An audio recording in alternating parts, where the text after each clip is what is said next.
할렐루야. 아멘. 모든 분들 주의 복이 임하기를 주의 이름으로 축원합니다. 아멘. 우리가 디도서를 이제 세 번째 살피고 있는데요. 오늘 디도서 2장 11절로 14절까지 주어지는 내용 속에 선행의 열심을 내는 삶이다 라고 하는 제목 속에 말씀의 은혜의 시간을 가져보고자 합니다. 사도 바울이 글에 대해 파송된 이 디도에게 전달되어지는 권면의 내용 속에 포함된 내용이지만은 그러나 이 부분 우리도 똑같이 은혜를 함께 나누는 또 주님의 명으로 받아들이는 귀한 말씀이기에 함께 말씀을 준비하고 증거하게 되었습니다. 오늘도 귀 기울여 들으셔서 은혜의 시간 되기를 주님의 이름으로 축원합니다. 네, 우리가 잘 아시는 내용이지만 주님께서는 이 세상 모든 사람들 어느 민족이나 차별하지 아니하시고 사회적인 지위나 성별, 나이에 차별치 아니하시는 하나님의 은총과 은혜의 복을 도하시는 주님이신 줄 믿습니다. 아멘. 그것이 우리가 지난번에도 함께 살펴보게 되었던 노예였던 오네시모, 오늘 그레게 섬에 포악스러운 사람들이라 할지라도 주님의 복음의 구원의 은혜의 사역을 주의 종들을 통하여 전달하게 하시고 그네들로 인해 구원받게 하시는 그 자체가 주님의 차별 없는 사랑이 되는 줄 믿습니다. 그런데 오늘 부분은 그 무엇보다도 가장 중요한 맥락이 담겨져 있는데 오늘 맥락의 중요한 중점이 뭐냐? 무거운 짐이라고 하는 겁니다. 무거운 짐. 그래서 세상에서 가장 무거운 짐이라고 하는 그 자체를 주님께서 십자가에서 은혜로 보혈로 가볍게 해주시고 은혜로 허락하셔서 구원의 은혜의 삶들을 살아갈 수 있도록 허락하셨다는 내용이 본문 속에 담겨져 있습니다. 은혜라고 하는 것에 대하여 지난번에 소개한 바 있습니다만은 은혜라고 하는 뜻이 뭐라고 그랬어요? 그럴 줄 알았어. 먹는 거에는 아까 얘기한 거 기가 반짝하고 뭘 먹느냐 뭘 주느냐 어떻게 먹느냐 따지더니 은혜도 모르면 어떻게 해. 은혜는 거저 얻는 거예요. 거저 얻는 거예요. 이게 거저 받는 걸 은혜라고 해요. 따라서 해봐요. 거저 받는 거. 내가 힘쓰고 수고하고 노력해서 얻는 건 보상이라고 그러죠. 그렇죠? 그래서 거기는 따질 수 있어요. 내가 이만큼 했는데 왜 안 주냐? 라고 따질 수 있는 거지만 은혜라고 하는 거는 그게 아니거든요. 값없이 받는 걸 은혜라고 해요. 그 값없이 받는 것 중에 가장 큰 게 뭐냐? 바로 구원의 은혜인 줄 믿습니다. 내가 이 죄로 인해서 십자가를 지거나 사형의 죽음을 당할 수밖에 없는 존재지만은 그럼에도 불구하고 주님이 대신 십자가를 지심으로 말미암아 우리에게 죄사함과 구원의 은혜를 허락하셨잖아요. 그걸 은혜라고 하는 겁니다. 그래서 우리가 이 은혜를 사람들한테도 가끔 사용할 때가 있잖아요. 가끔 사용하는 사람들에게 대상으로 사용되어지는 이 은혜, 이거는 사실은 맞지 않고 물론 사람들에게 사람들 관계 속에도 내가 한 것이 없는데도 불구하고 얻어지는 게 있어요. 줄 때가 있고 받을 때가 있고 물론 그것도 은혜지만 그 은혜보다 더 값지고 큰 것이 뭐냐? 바로 죄사함과 그 죄사함을 통해서 얻어지는 구원의 은혜인 줄 믿습니다. 아멘. 그래서 오늘 로마서 3장 22절 이하에 있는 말씀 보게 되면 이 믿음이라고 하는 것, 그리스도의 은혜라고 하는 것은 모든 사람에게 미치는 하나님의 의가 되어 차별이 없다라고 말씀하시는데 모든 사람이 죄를 범하였음에 하나님의 영광에 이르지 못하였는데 예수님께서 친히 십자가의 은혜로 값없이 우리에게 의롭다 하심을 얻게 하셨다라고 말씀하셨어요. 값을 받지 아니하시고 우리에게 의롭다 여기시게 되었던 것 그 자체가 바로 은혜가 되시는 줄 믿습니다. 이 구원의 은혜를 허락하신 것만이 아니라 그 뒤에 일들을 말씀 보게 되면은 우리를 또한 양육하셨다 그래요. 이거 우리가 자녀를 출산하고 출산한 거로 끝나면 안 되잖아요. 출산된 자녀를 다른 데 버리거나 입양시키거나 하면 그 부모를 사람들이 뭐라고 이야기를 해요? 참 귀하신 부모님이다 그렇게 얘기를 해요? 그러지 않잖아요. 그래도 우리가 잘하든 못하든 간에 내 자식을 내가 출산했으면 일어나 저러나 양육해야 되는 의무가 부모에게 있잖아요. 하나님도 마찬가지로 우리에게 구원이라고 하는 은혜를 허락하셨으니까 야 내가 죄사함과 구원의 은혜를 허락했으니까 앞으로는 네가 알아서 천성에 이르도록 해라, 이게 아니라 양육도 해주신다는 거예요. 양육을 어떻게 하느냐? 성령의 은혜 가운데 우리를 양육하시는데, 예수님도 마찬가지잖아요. 이 땅에 오셔서 사역의 일들을 통틀어 세 가지로 말씀드린다면, 예수님의 통틀어 주어진 사역의 세 가지 뭐라고 그랬어요? 뭐 붓기만 하면 이렇게 심각한 얼굴을 가지고 있어요. 어떤 사람은 강단에서 목사님 뒤에 천사가 있다고 보는데, 여러분은 제 뒤에 뭐 사단이 있어요? 이 심각해져 묻기만 하면 복음을 전파하시고 가르치시고 고치셨다. 모든 약한 병과 질병을 고쳤다. 복음만 전하고 끝난 거 아니에요. 가르치고 그의 약한 것들을 다 고치셔서 강건한 주의 백성으로 삼아 주님의 나라에 입성할 때까지 양육해 나가시는 주님의 복음의 사역이 축소되어 그렇게 마태복음 4장 23절에 소개를 하고 있습니다. 마찬가지거든요. 하나님도 우리를 아들 예수 그리스도를 통하여 십자가의 은혜로 죄사함과 구원의 은혜를 허락하셨다면 그것으로 끝나지 아니하시고 우리를 양육하시는데, 이 땅에서 살아가는 것만이 아니라 천국에 이를 때까지 성령 하나님을 통하여 우리를 양육하시는 줄 믿습니다. 아멘. 그래요. 그것이 바로 주님의 은혜가 되는 겁니다. 주님의 사랑이 된다, 그 말씀이에요. 그래서 오늘 본문에도 말씀 보게 되면 양육할 때에 12절의 말씀 보게 되면 어떻게 양육을 하겠느냐? 경건하지 않은 것과 이 세상 정욕은 다 버리고 또 반대로 신중함과 의로움과 경건함으로 이 세상에 살게 하시기 위함이다, 그렇게 말씀하거든요. 나쁜 거는 버리고 좋은 거는 습득해서 하나님이 기뻐하시는 삶들을 살아가게끔 그렇게 양육하시겠다라고 말씀하는 거예요. 이게 부정적인 측면도 있고 긍정적인 측면도 있습니다. 부정적인 측면이라고 하는 것은 하나님이 기뻐하지 않는 측면을 말씀하는 건데, 그것이 12절에 뭐냐? 경건하지 않은 것과 이 세상 정욕을 다 버려야 했다, 그렇게 말씀합니다. 좋지 못한 것들은 다 버려야 돼요. 주님의 마음에 합하지 않은 것들은 다 버려야 되겠죠. 주님을 기쁘시게 하지 않는 부분들은 다 버려야 된다, 그거예요. 그것이 어떤 것이 있느냐? 경건치 않은 것. 이거는 불신앙적인 요소를 이야기해요.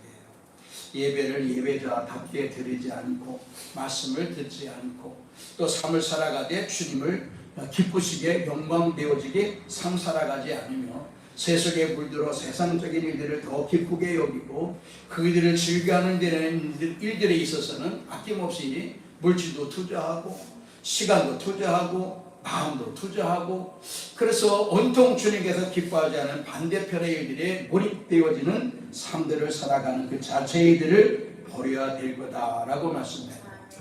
왜냐하면 세상 것들로 인해서 주님을 기쁘시게 할 수도 없지만 주님으로 인해서 얻어지는 상급도 없고 또 뿐만 아니라 주님을 기쁘시게 하지 못하기 때문에 주님의 영광된 나라에 입성하기 어렵다, 그 말씀이에요. 그냥 우리는 대충 쉽게 그냥 우리가 믿음으로 구원을 받는다라고 하는데, 그저께죠? 우리 박교회 목사님이 아주 그걸 명쾌하게 잘 말씀하셨는데, 우리 장로님들 다 오시고 다 들으셨지만은 잘 여러분 생각해 보세요. 내가 가지는 믿음으로 구원을 받는다고 했어요? 아니요. 아니라 그러잖아. 자기 스스로가 갖는 믿음 가지고 구원을 받는 게 아니라 주님께서 주시는 믿음으로 구원을 받는다. 아주 그거 명쾌하게 잘 얘기하더라고. 보세요. 주님이 주시는 믿음이란 뭐냐? 성령 속에 내가 주님을 인정하고 뿐만 아니라 시인하고 또 주님을 기쁘시게 하는 삶들로 매진하는 거예요. 어떻게 하면 내가 주님을 기쁘시게 할 수 있을까? 말 한마디라도 행동 하나라도 예배의 태도라도 모든 것들을 내가 주의 있고 조심하게 신중하게 살아가는 것 자체를 이야기해요. 반대로 주님께서 기뻐하지 아니하시는 것을 한 번도 생각하고 한 번도 절제하고, 그래서 주님이 기뻐하시는 대로의 삶들을 살아가기 위해 순종한 삶들을 살아가는 그 자체를 이야기하는데, 그것이 긍정적인 측면 세 가지 중에 다 담겨 있어요. 첫 번째, 이 긍정적인 측면, 주님께서 기뻐하시는 양육된 부분은 뭐냐? 근신, 의로움, 경건함, 이 세 가지가 있거든요. 근신이라고 하는 것은 자기 자신과의 관계를 이야기해요. 나 스스로 내 자신을 싸워가는 그 모습을 이야기하는데 그게 무슨 얘기냐? 내면, 자신의 내면의 욕망을 억제하고 자제하는 거예요. 두 번째는 의로움인데 의로움은 다른 사람들과 나 관계 속에 주어지는 거예요. 처음에는 나 스스로 내 마음과 싸워가는 거고, 두 번째 의로움이라는 것은 사람과 관계 속에서 내가 해야 될 의도를 이야기하는 건데 그것이 뭐냐? 사람들의 관계 속에서 공정하고 의롭게 살아가는 태도의 삶을 이야기하는 거예요. 다른 사람들과 관계 속에서 뭐 하나 더 챙겨가고 뭐 하나 더 얻어가려고 뭐 하나 더 받으려고 싸움하고 다투고 하는 자가 아니라, 목사님들끼리도 그런 얘기를 늘 해요. 행사가 있잖아요. 행사가 있어서 이번에는 한 100명 정도 올 거다 생각하면 100개 맞추지 않거든요. 뭔 선물이라도 더 넉넉하게 맞춰요. 그래서 130개, 150개를 맞춰요. 그래 100명이 왔어. 예를 들어 100명이 왔는데 선물 150개가 남을까요? 안 남을까요? 한 50개는 남아야 되잖아. 근데 항상 남는 적은 없대. 엊그저께도 목사님들 많이 만나서 그런 얘기가 되게 나와가지고 얘기하다 보니까 무엇을 해더라도 남는 거는 없대. 더 넉넉하게 해도 남는 게 없대. 참 희한하다. 근데 그 방법을 하나 제시를 했는데, 앉아서 예배 드릴 때 다 나눠줘라. 나가서 왔다 갔다 해 그러면은 이게 못 돼. 저도 청해에서 선물을 한번 나눠준 적이 있어요. 제가 그 담당을 해서 선물을 나눠준 적이 있었는데, 들어가서 받고 또 나가서 받고 뭐 누구도 갖다 줘야 된다고 또 받고 또 갔다가 나한테 받고 옆에 사람한테 또 받아가고 뭐 이렇게 하니까 진짜 남는 게 없더라고. 안 줄 수도 없어. 누구도 갖다 줘야 되는데 그 사람을 내가 아는 사람인데 그 사람 안 된다고 그러면 뭐라 그러겠어. 나중에 그 장목사가 너는 안 된대 이렇게 하면 또 어떻게 하겠어. 걔 이렇게 저렇게 하고 하다 보니까 남는 게 없는 거야. 그러나 의로움이라고 하는 것은 바로 타인들의 관계 속에서 공정함을 이야기를 해요. 뭐 그런 하나 더 가져갈 수도 있는 거지만 중요한 거는 그런 문제가 아니라 쌍방 안에 서로 손해가 없이 공평하게 삶 살아가기 위해 수고하는 마음, 그걸 이야기하고, 세 번째는 경건함인데요. 이 처음에는 자기 자신과의 관계, 두 번째는 사람들과의 관계, 그러면 세 번째는 누구와의 관계겠어요? 그렇지. 이렇게 똑똑하고 지혜롭네. 세 번째는 경건함이라고 하는 것은 하나님과 나 사이의 관계를 이야기하는 거예요. 이게 믿음이에요. 주님께서 주시는 믿음. 그게 뭐냐? 하나님을 경외하고 하나님의 말씀에 순종하는 거예요. 어떤 사람은 죽었다 깨어나도 작은 일인데도 순종하지 않는 사람이 있어요. 큰 것은 잘하는데 왜 작은 거는 안 하는지 모르겠어요. 작은 것에도 순종하는 자가 되어야 하나님을 기쁘시게 하는 거예요. 여러분이 앞에 서 있는 장목사를 기쁘게 하지 않는다면 하나님은 장목사 빼고 하나님이 기뻐하실까요? 그렇게 생각하세요? 나는 앞에 서 있는 담임 목사는 내가 기쁘게 하지 않더라도 하나님이 나를 기쁘시게 받으시겠지. 그러는 것 같아요? 그렇게 생각되어져요? 고개 흔들지 않는 사람 보니까 다 그렇게 생각하는 것 같은데, 장목사는 여벌이지 뭐 남순이가 관계만 가지고 그래. 천만의 말씀이에요. 성경 어디에 그런 내용이 있어요? 담임 목사를 기쁘게 하지 않은 사람이 어떻게 하나님을 기쁘시게 해요? 그래서 하나님께서는 효도라는 것도 동일하게 말씀하거든요. 눈에 보이는 네 부모를 공경하지 않으면서 눈에 보이지 않는 나를 어떻게 공경한다고 네가 이야기하겠느냐? 눈에 안 보이는 분을 공경하는 게 쉬워요? 눈에 보이는 분을 공경하는 게 쉬워요? 눈에 안 보이는 게 더 쉽지 뭐. 응? 내 마음대로 하는데 뭐. 그러니까 하나님이 안 계신다 생각하니까 그게 쉽다 생각하는 거예요. 근데 하나님이 계시다라고 생각되어지면 그게 사실 더 어렵죠. 차라리 눈에 보이는 분을 잘해드리는 게 더 쉬울 수 있어요. 우리가 예배의 관계와 축복의 관계도 마찬가지죠. 앞에 서 있는 장목사, 담임 목사도 기쁘게 하지 않는 사람이 장목사가 이야기하는 거 순종되지도 않고 거들떠보지도 않고 듣지도 않고 들은 척도 안 하는 사람이 과연 하나님이 기뻐하실까? 그건 아니거든요. 바로 이 경건함이라는 자체가 그거예요. 그래서 단계 속에서 나아가잖아요. 본인과의 싸움, 이웃과의 싸움, 주먹 싸움이 아니라 스스로 아름답게 살아가기 위해 부단히 수고하는 노력을 싸움이라고 표현한다면 자신과의 싸움과 이웃과의 싸움, 더 나아가서는 이것들이 승화가 되어서 주님과의 아름다운 관계를 맺어갈 수가 있다, 그거거든요. 그러므로 여러분들 담임 목사가 이야기하는 것도 강단에서 말씀 전하는 것 중에 작든 크든 간에 순종할 수 있어야 돼요. 그렇게 하기를 주의 이름으로 축원합니다. 너희들도 못하는 사람이 어떻게 큰 일을 할 수 있겠어? 근데 큰 일은 많이 잘하는데 작은 일은 우스워서 뭐 쫓아내서 못하는 건가? 그것이나 저것이나 순종하여 담임 목사도 기쁨으로 그 사람의 축복된 일들을 위해 기도하고, 그렇잖아요. 늘 속삭이고 말 안 듣는데 그 기도가 나오겠어? 어떻게 나오겠어, 기도가? 축복해달라고 그냥 절에 동안 이쁘게 봐달라고 그러겠어요? 한 대 뒤통수 좀 때려달라고 그러겠어요? 긍정적인 측면이 바로 이런 것을 양육하시는 거다. 세상적인 일들과 세상 기쁨에 대한 부분을 다 버리도록 양육하시고 가르치시고, 반대로 하나님이 기뻐하시는 내용 중에 자신과의 관계, 이웃과의 관계, 하나님의 관계 속에서 아름다운 관계를 맺어가기 위해 주님은 친히 성령 하나님을 통하여 우리를 양육하신다, 그 말씀이거든요. 아멘. 우리는 그 양육을 받아야 될 필요가 있는 거예요. 우리가 구원받았다라고 하면서 믿음이 있다라고 하면서 양육받는 거 싫어한다?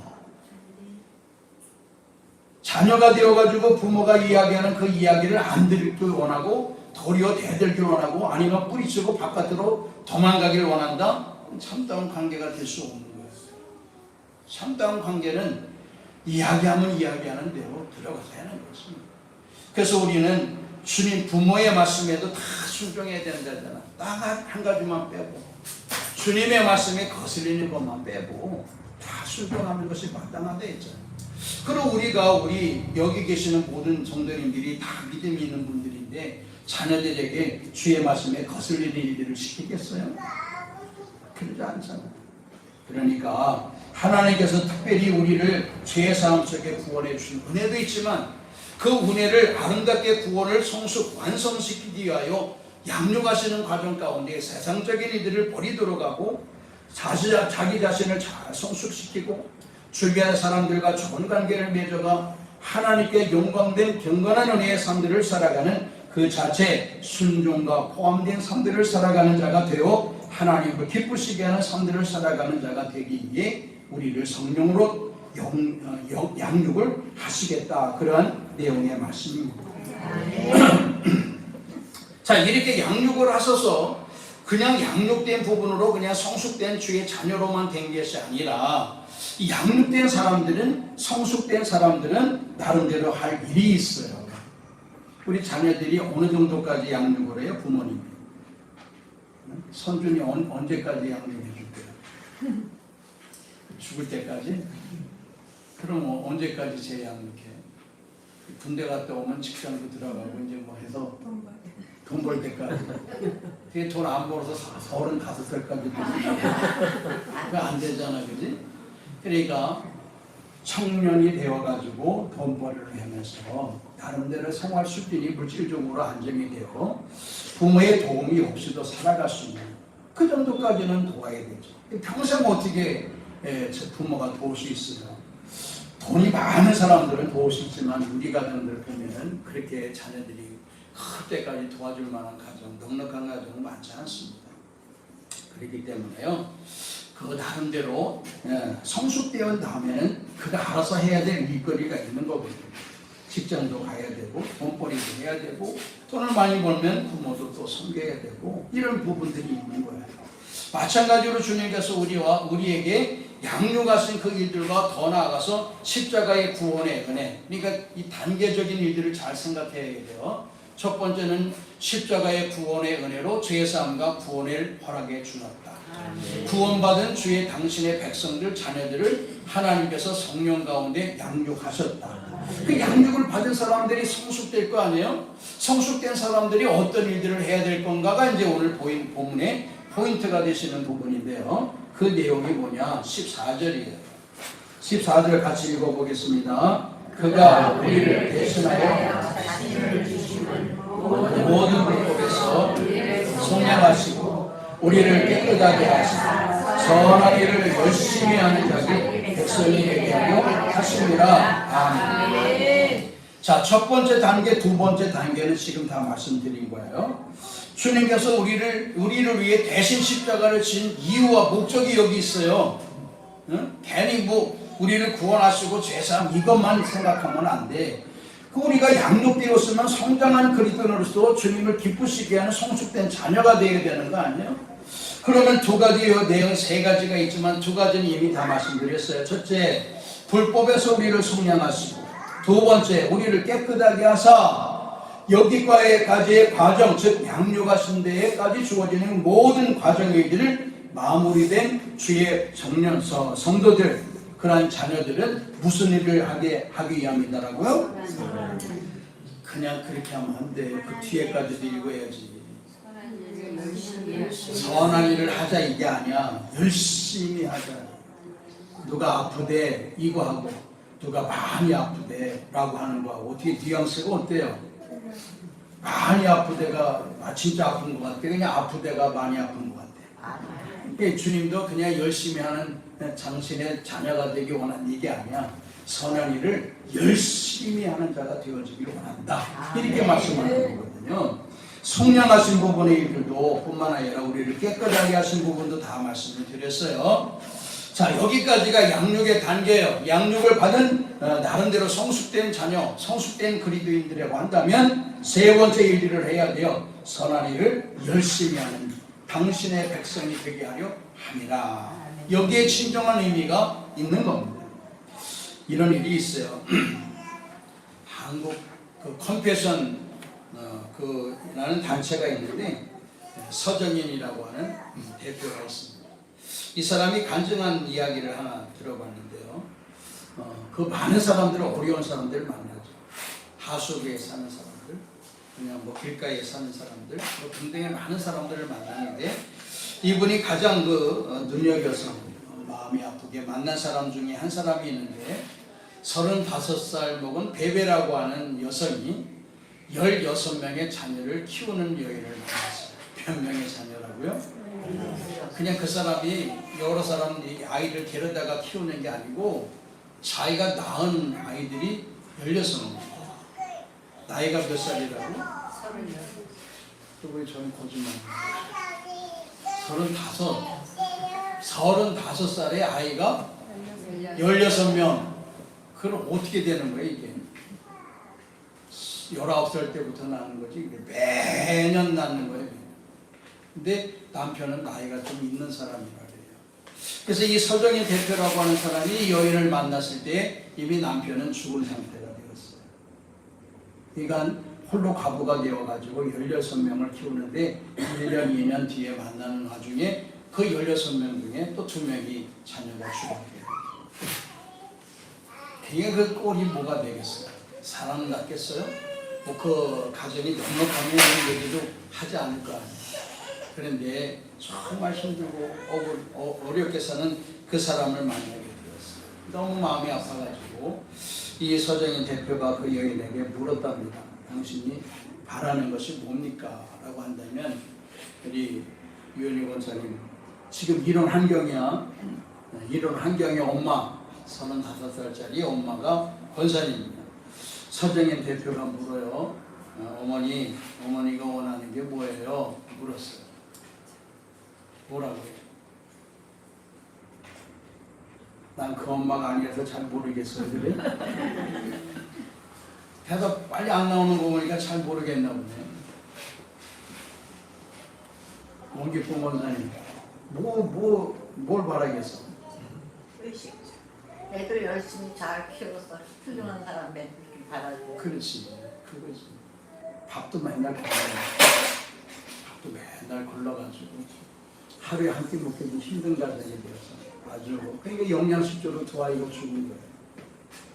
다시 물을게 이건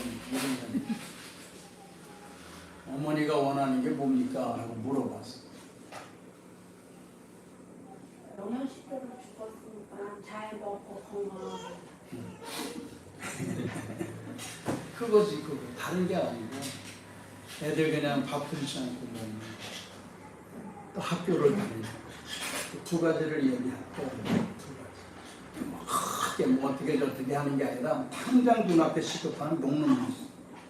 맨날 굶주리는 게 그냥 밥 먹듯이 했으니까 애들 밥이라도 제대로 먹는 거 봤으면 좋겠고, 아이들이 다른 아이들처럼 학교를 다니는 모습을 보면 좋겠다. 그래서 서정현 대표가 이거 매일 나 같으면 매일 그 하루에 3개씩 밥을 줬을 텐데, 뭐 물론 여기저기 하는 일들이 많았겠지만 그 가정이 하루에 한 끼라도 제대로 먹을 수 있는 식량을 공급해 주었고, 첫째, 학교를 다닐 수 있도록 비용을 대주고, 셋째, 그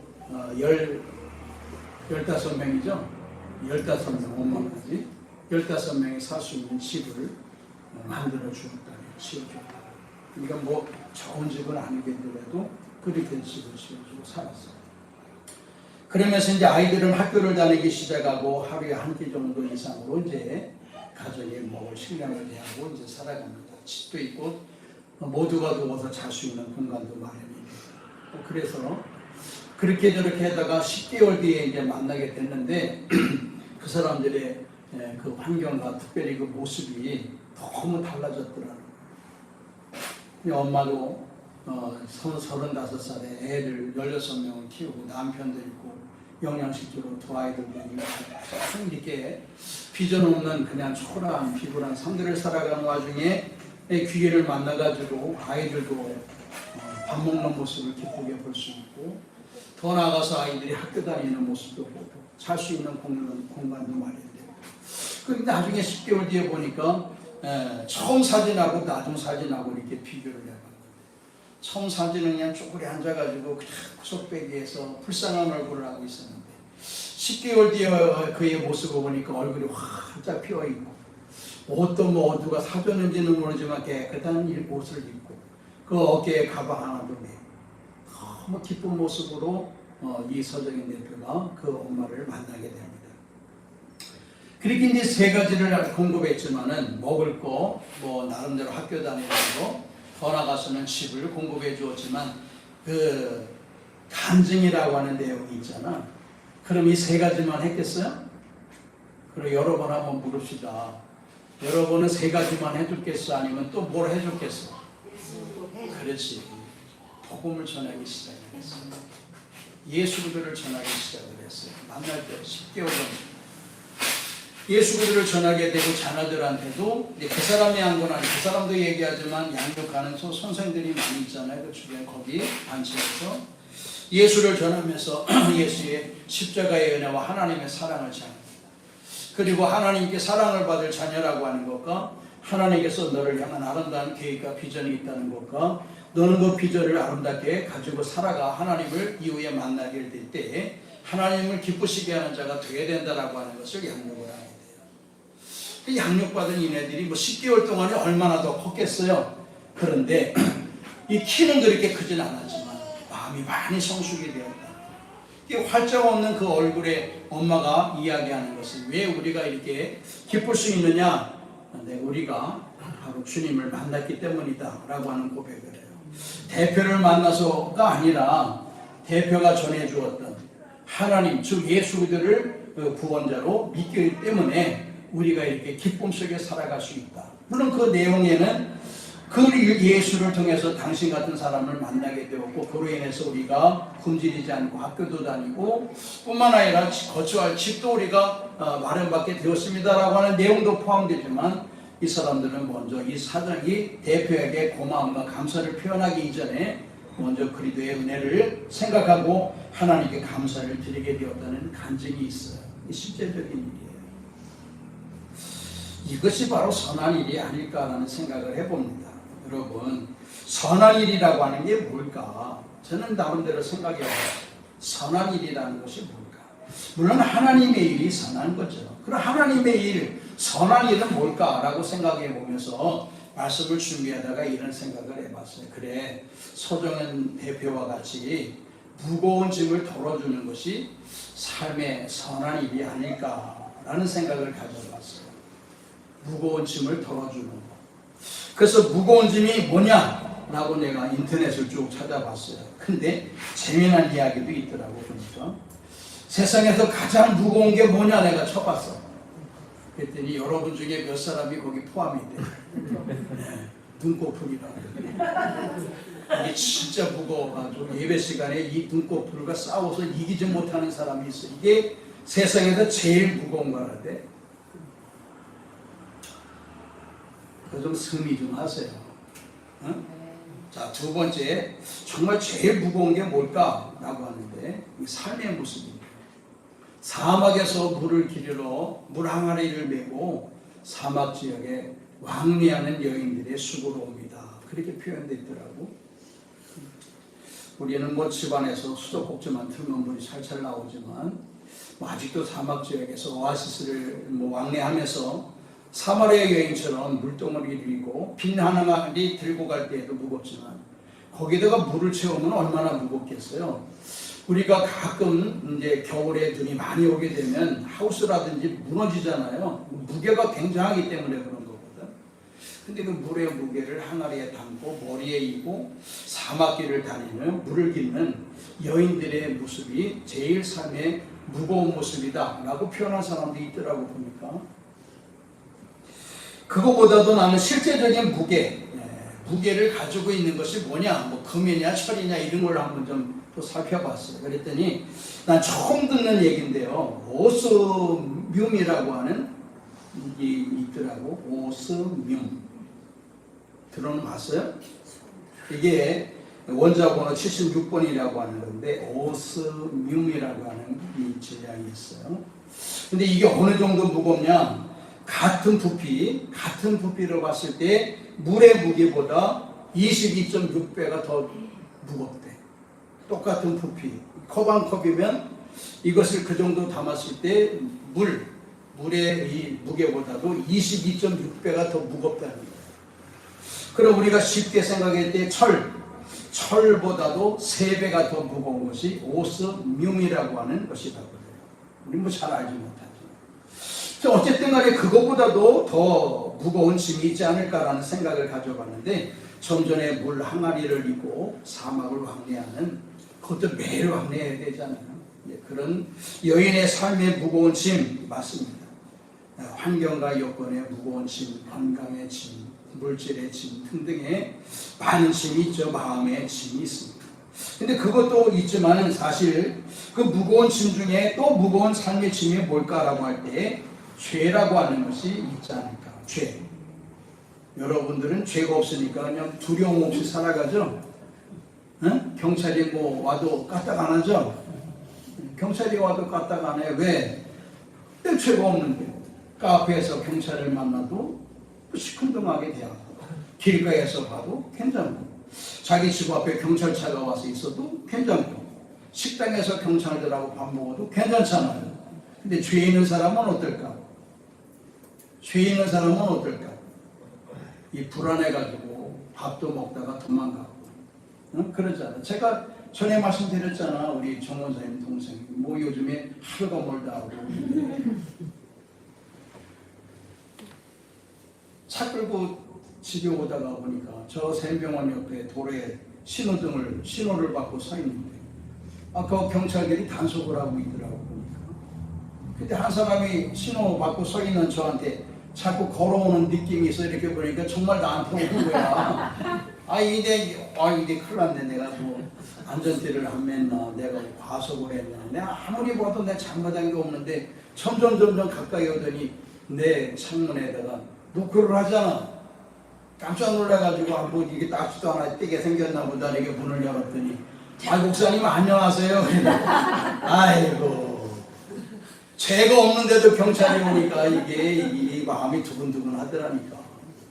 알고 보니까 정원사님 동생이잖아. 반갑다고 한 인사인데 그게 난 딱지대로 오는 줄 알고.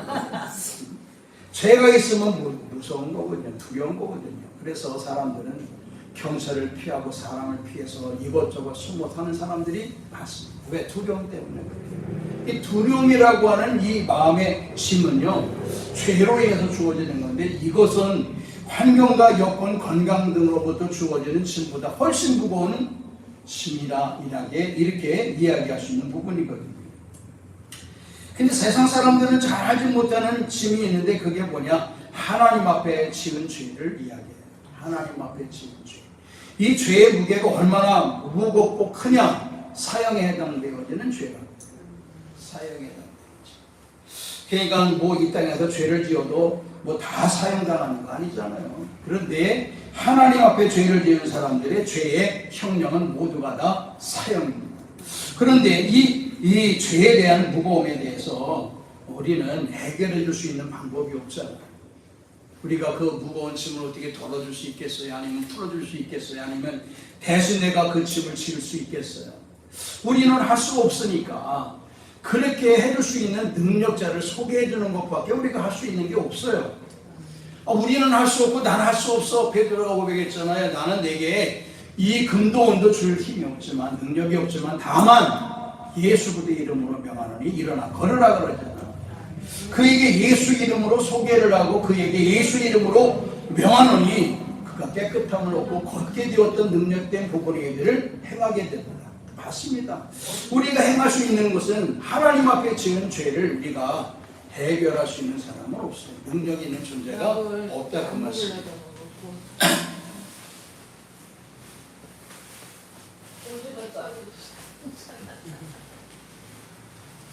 우리도 노인 되면 다 저렇게 이제 창피한 것도 없고 다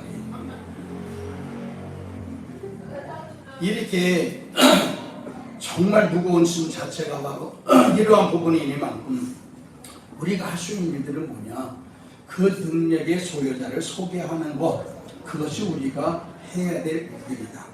로마서 10장 14절 이하의 말씀 보게 되면 믿지 않는 사람을 믿지 않는 일을 어찌 풀을 수 있겠느냐? 듣지 않는 사람이 어찌 믿을 수 있겠느냐? 전파하는 자가 없는데 어떻게 듣겠느냐? 그러면 누가 이 일들을 전파할 수 있겠느냐? 성경에는 보내심을 받지 아니하였다면 어찌 전파할 수 있겠느냐? 즉 전파는 누가 하느냐? 보내심을 받은 자가 전파하는 것이고 전파하는 내용을 통해 사람들이 믿음을 갖게 됩니다. 믿음을 가진 사람이 하나님을 아버지라 부를 수 있는 은혜를 허락하시게 되었다. 그렇게 말씀합니다. 그러므로 다시 정리를 하게 된다면 우리는 사람들이 하나님 앞에 지은 죄의 문제를 해결할 수 있는 능력이 없다 그 말씀입니다. 그러면 우리가 할 수 있는 일들이 뭐냐? 그 능력자 주님을 소개해 주는 것밖에 없다. 그럼 소개하는 게 뭐예요? 전도하는 거죠. 전도라고 하는 것은 뭐 사람들을 뭐 교회 끌어다 놓고 이런 게 되니까 마음에 부담을 갖는 건데 그렇게 생각할 게 아니라 사람들의 문제, 특별히 하나님 앞에 지어진 문제, 이 죄의 무거운 짐 속에 살아가는 그네들의 그 짐을 가볍고 쉽고 편안하게 만들어줄 수 있는 능력자 예수님을 소개해 주는 겁니다. 그렇게 우리가 생각을 하고 그네들에게 그 무거운 짐의 일들을 덜어줄 수 있는 그 대상되는 하나님 주 예수 그리스도를 소개하는 일들이 우리가 해야 될 일인데 그걸 선한 일이라고 하고 그 일들을 열심히 하는 자가 되어야 될 거라고 주님은 말씀하고 있습니다. 왜? 주님은 이렇게 말씀하거든요. 마태복음 11장 28절에 수고하고 무거운 짐진 자들아 다 내게로 오라. 내가 너희를 쉬게 하리라 라고 말씀합니다. 주님께로 모셔가면 주님을 소개시켜드리면 주님께서 우리는 물론이지만 그네들의 마음속에 있는 삶의 무거운 짐은 물론 하나님 앞에 지어진 모든 죄의 허물도 다 벗어던질 수 있는 은혜를 공급해 실질적인 그의 모든 무거운 짐을 쉽게 해주는 은총과 은혜를 허락하신다라고 말씀해 주고 있습니다. 그러므로 선한 일에 열심을 내는 자 바로 주님을 아름답게 소개하는 우리의 아름다운 신앙의 삶을 열정적으로 할 수 있는 우리가 되어지기를 주님의 이름으로 축원합니다.